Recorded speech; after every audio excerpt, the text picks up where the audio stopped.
Bienvenidos y bienvenidas a este nuevo bloque sobre educación sexual integral.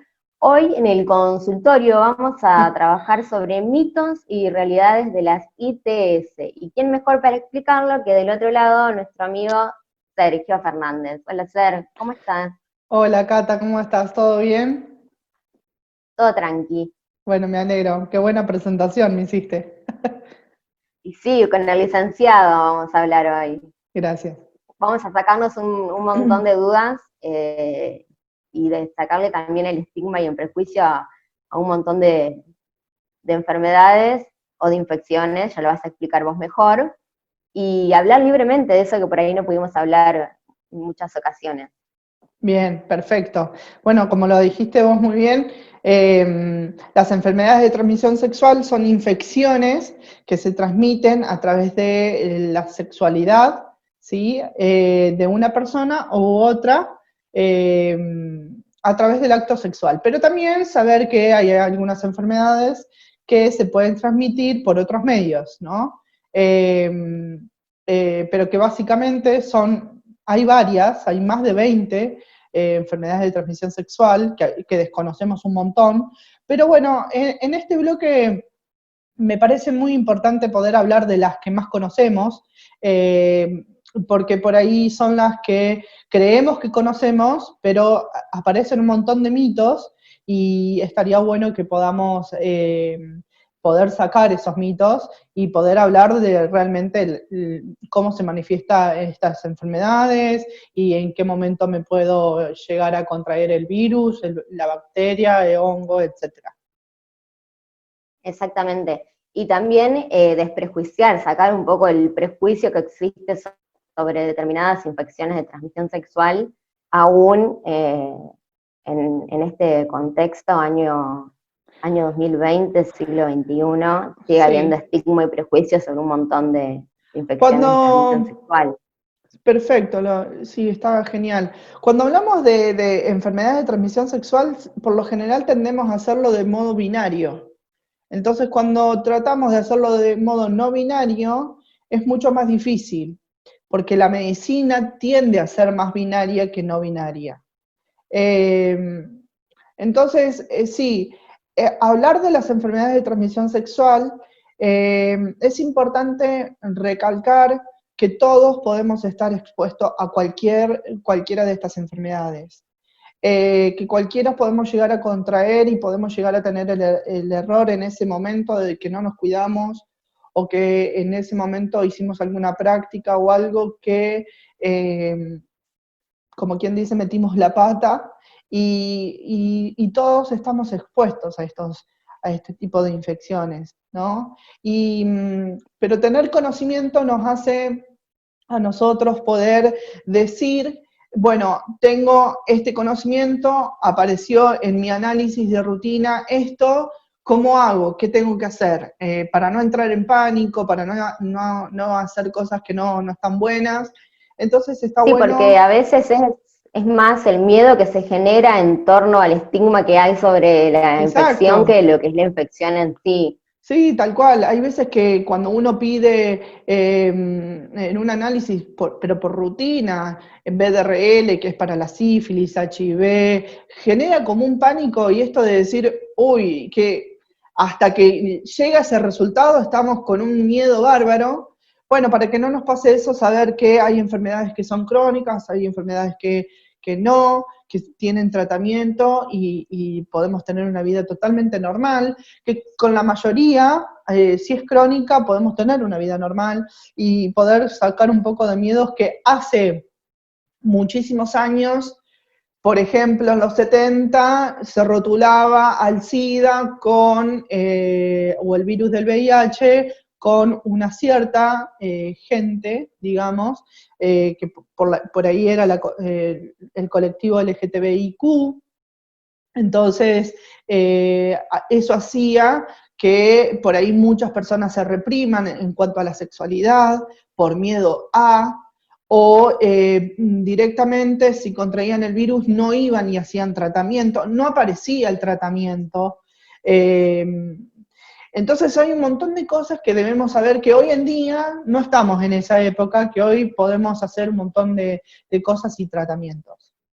Sí, y ya que estábamos hablando del HIV, estaría bueno marcar un poco cuál es la diferencia entre el HIV y el SIDA, que no son lo mismo.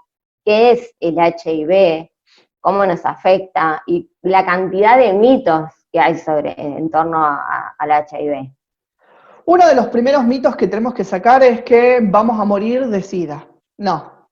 En realidad, Nadie muere de SIDA. nadie muere de SIDA porque en Argentina, primero, tenemos el tratamiento y es de forma gratuita, ¿sí? Es una enfermedad crónica que si le hacemos con el tratamiento podemos vivir toda la vida con el virus, y esa cantidad de virus se va con los medicamentos estos antirretrovirales, se va a ir como achicando, digamos, en el cuerpo la cantidad de virus que va a haber, ¿sí? Que nosotros le llamamos carga viral, ¿sí? Básicamente, el virus es el VIH, virus de inmunodeficiencia humana, y el síndrome de inmunodeficiencia adquirida es cuando ya está la enfermedad avanzada. Entonces, lo ponemos en fácil palabra. El virus es aquel que va a atacar a nuestro sistema de defensa, el sistema inmune, y es el que, si nosotros no llevamos un tratamiento, ¿sí?, con estos medicamentos antirretrovirales, podemos debilitar tanto nuestro cuerpo que van a venir enfermedades a nuestro cuerpo, que las llamamos enfermedades oportunistas, van a debilitar tanto nuestro cuerpo que ahí sí aparece la enfermedad que se llama SIDA, y es ahí donde vamos a terminar en un estado grave y quizás la muerte. Pero que se entienda bien que puede ser una enfermedad crónica, que es una enfermedad crónica, perdón, donde la podemos tratar y donde no hay ningún tipo de problema al respecto, siempre y cuando hagamos el tratamiento consciente, con nuestro infectólogo.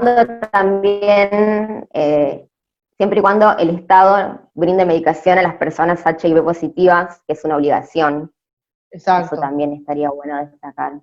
Sí, por eso decía que el Estado está presente en ese sentido de que te da el medicamento de forma gratuita. Vos no es que tenés que tener una obra social ni nada para poder hacer el tratamiento, ¿sí? Entonces es importante saber eso. Hacer el tratamiento con el infectólogo cada 6 meses, si es que venimos negativizando, venimos teniendo muy cargas virales. ¿Se puede tener relaciones sexuales libres, sin preservativo con mi pareja, por ejemplo, si yo soy VIH positivo? Sí, se puede tener relaciones sexuales sin preservativo con una persona que tiene VIH positivo, siempre y cuando, y esto es como un rótulo importante, siempre y cuando tengamos la precaución de que el VIH positivo esté haciendo tratamiento, ¿sí? Y que su infectólogo le diga que el virus es no transmisible, ¿sí? Si el virus está... O sea que el virus se puede negativizar. Exacto. Se puede negativizar, pero tenemos que tener en cuenta que hasta que el infectólogo no nos dice esta palabra, nosotros nos tenemos que cuidar con nuestra pareja. Y esto es algo importante, y acá pasa un poco por lo sentimental también, de la responsabilidad de lo que es el acto sexual y de lo que es una enfermedad de transmisión sexual. Si yo adquirí una enfermedad de transmisión sexual, lo que debemos hacer...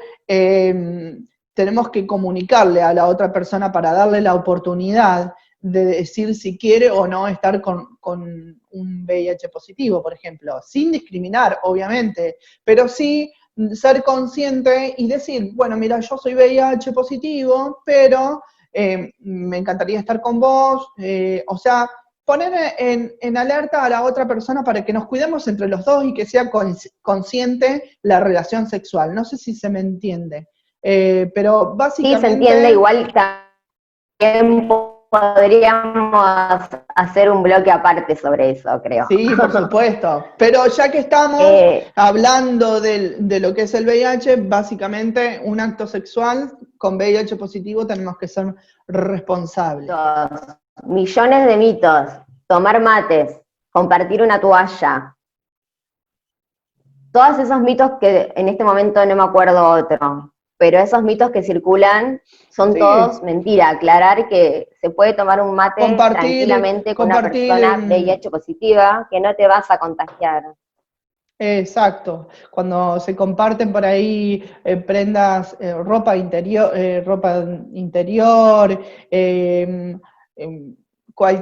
esos son mitos. En realidad no pasa nada. Las tres vías más importantes es a través de la lactancia materna y el parto, a través de jeringas, a través de una transfusión de sangre, jeringas o cortopunzante, a través de transfusión de sangre y, por supuesto, que una relación sexual, ¿sí? Si no está haciendo tratamiento. Una persona VIH positiva puede transmitir el virus de esa manera. Está. Y en cuanto al cóctel, ese famoso cóctel que se toma dentro de las 48 horas y pensás que estuviste expuesto Sí, a un... sí, eso es una serie de medicamentos que la podés solicitar si es que estuviste expuesto, pero, pero bueno, básicamente hay que estar en ese momento y vas a recibir toda la consejería en ese momento para ver cómo tenés que ir haciendo, porque después hay que hacer una serie de análisis y de laboratorio, por supuesto, y hacer el seguimiento. Está. Otro mito realidad es que el 80% de las personas tienen HPV. El 80% de las personas, y es o sea, es realidad y no es realidad, ¿sí? Es una enfermedad que creemos que no es muy común y es más común de lo que uno cree, ¿sí? Hay mucha cantidad de HPV, ¿sí? En la sociedad, digamos, y a veces no tomamos conciencia de lo importante que es. Hay un montón de cepas de HPV y es importante que esto sí nos demos cuenta de que hay HPVs que son más agresivos que otros, donde partamos de la base que para el que no sabe que el HPV es una verruga, ¿sí? Que es muy contagiosa, que comienza con una verruga y a los pocos días comienza a hacerse todo un campo importante lleno de verrugas, que tiene la particularidad de tener como puntas, ¿sí? Y que si nosotros no hacemos el tratamiento, no vamos y hacemos tratamiento, tenemos muchas probabilidades de seguir contagiando, ¿sí? Con nuestras parejas sexuales. En las mujeres puede ocasionar el cáncer de cuello uterino, ¿sí? Por eso es muy importante, y también obviamente cáncer de útero, etcétera, pero es importante hacer la prueba de Papa Nicolau por lo menos una vez al año, ¿sí? Entonces esto nos va a dar, sobre todo si tuvimos algún episodio de alguna enfermedad de transmisión sexual. Sí, ya que aparte en muchas personas que tienen vagina suele ser asintomático, no siempre aparece la verruga. Exacto. Por lo general, la verruga tiene la capacidad de que pica mucho, ¿sí? En toda esa zona, molesta, pica bastante, y eso es como un primer síntoma, por decirlo de alguna manera, ¿sí? Pero hay veces que hay cierta cantidad de HPV que no tienen síntomas, que es asintomático, entonces tenemos que estar atentos a estas pruebas que digo, por ejemplo, del Papa Nicolau, de las personas con vagina. Después, mitos. Sí. Me contagié en un baño público. Falso. Usé el jean de mi prima que tuvo HPV. Falso. Usé la bombacha de mi tía. Falso. Y me contagié. Me encanta, porque es toda mentira, ¿sí? Sabemos que la única forma de adquirir este tipo de infecciones de transmisión sexual es a través del contacto persona a persona, ¿sí? Entonces, la única forma es esa. Si compartimos un mate, o sea, cualquier cosa es falso, ¿sí? Está. Y otra ya que estábamos hablando de la cantidad de HPV, que ha aumentado, vos decías mucho en el último tiempo, que no sabemos si exactamente el 80% de las personas son portadoras de HPV, ¿no? ¿Tiene cura el HPV? Hay Gran HPVs pregunta. que están latentes y hay que hacer tratamientos, y hay HPVs que con un ácido se topican, ¿sí? Es decir, con un hisopo en un ácido, y se va verruga por verruga quemando estas verrugas, ¿sí? Si son verrugas chiquititas. Ahora, si son verrugas bastante grandes, que cuando las topicamos por primera vez no se fueron, porque por lo general como se queman, se caen solas, hay que hacerlo a través de un bisturí o de forma quirúrgica, ¿no? Pero primero, por lo general, se hace de forma topicándola con un hisopo y este ácido, ¿sí? Y si no da resultado, vamos a la prueba quirúrgica. Está. O sea que tiene tratamiento, es controlable y se detecta a tiempo, mejor aún todavía. Exacto. Y en cuanto a mitos y verdades, yo estuve leyendo que creció muchísimo, hubo como un rebrote de sífilis. Exacto, sí, lamentablemente hay enfermedades que creíamos que las estábamos dejando que en la historia, y la realidad es que por conductas de actos sexuales que sin responsabilidad y no nos cuidamos, estamos teniendo mayores cantidades de enfermedades de transmisión sexual, como por ejemplo sífilis. Sífilis tiene 3 estadios importantes para saber eso.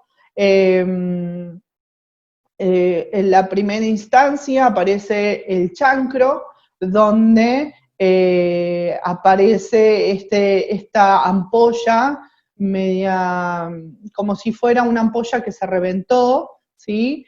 Y tiene el lapso de 15 días aproximadamente este chancro, ¿no? Y después ¿Aparecen los genitales por primera vez? exacto, puede ser en los genitales, puede ser, por ejemplo, también en la boca, puede ser en el ano, en la vulva, en el pene, en cualquiera de estas partes puede aparecer. Pero ¿qué pasa? Vulva sabemos que es la parte de afuera de las personas que tienen vagina, ¿no? Ahora, la vagina es la parte interna, que esto después lo vamos a ir viendo, pero es la parte interna. Entonces, la persona no se puede examinar hacia adentro. Entonces, puede pasar esos 15 días con esa llaga, que por ahí genera alguna molestia, pero no duele, por lo general no duele, y pasan los 15 días y nunca se enteró, ¿sí? Ahora le hacemos un examen de BDRL, ¿sí? Que es para identificar si hay sífilis en el cuerpo o no, y resulta que nos da positivo. Y ahí es cuando empezamos a preguntarnos, ¿cuándo apareció esto? ¿Qué es lo que me pasó, no? Entonces, bueno, básicamente es el primer estadio. Si nunca nos hicimos un análisis y no nos dimos cuenta de nada de esto, vamos a pasar a un segundo estadio donde se compromete más el órgano más grande de nuestro cuerpo, que es la piel.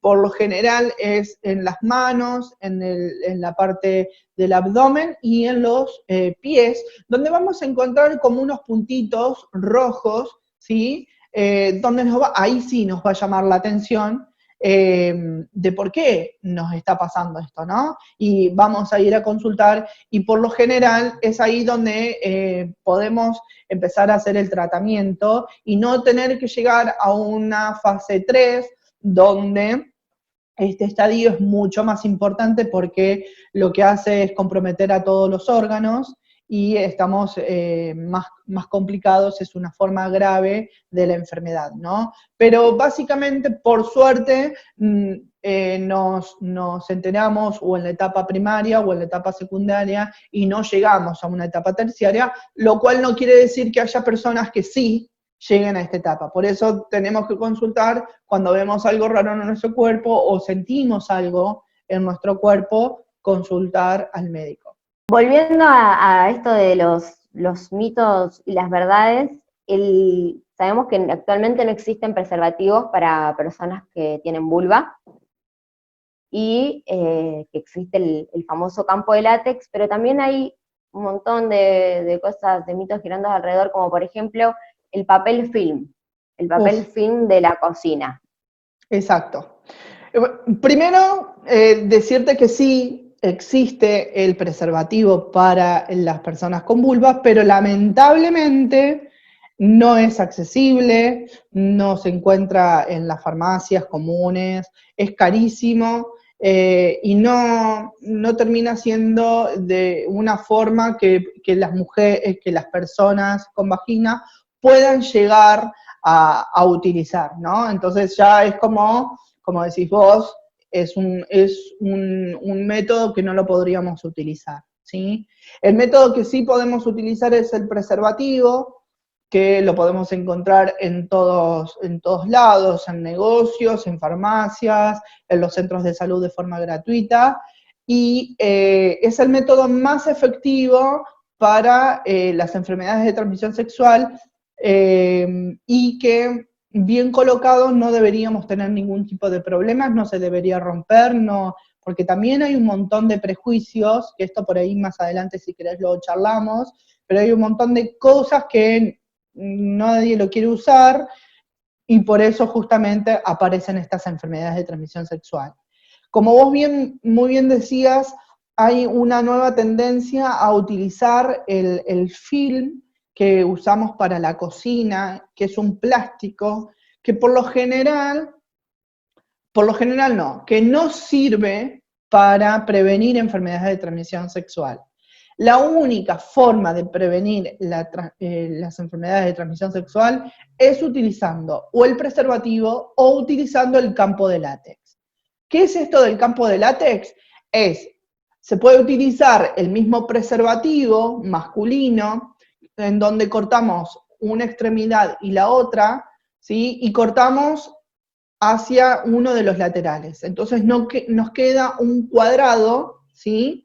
En donde nosotros lo aplicamos sobre la parte donde vamos a hacer la práctica del sexo oral, ¿sí? Y es ahí donde nosotros nos estaríamos cuidando. Obviamente que esto lo vamos a hacer con tiempo y no lo vamos a hacer en ese momento, porque, como ya les digo, tienen que prepararlo, tiene que estar cortado y todo, ¿no? Pero es la única forma, con el campo de látex, ¿sí? Del preservativo, para poder utilizar en las prácticas de sexo oral.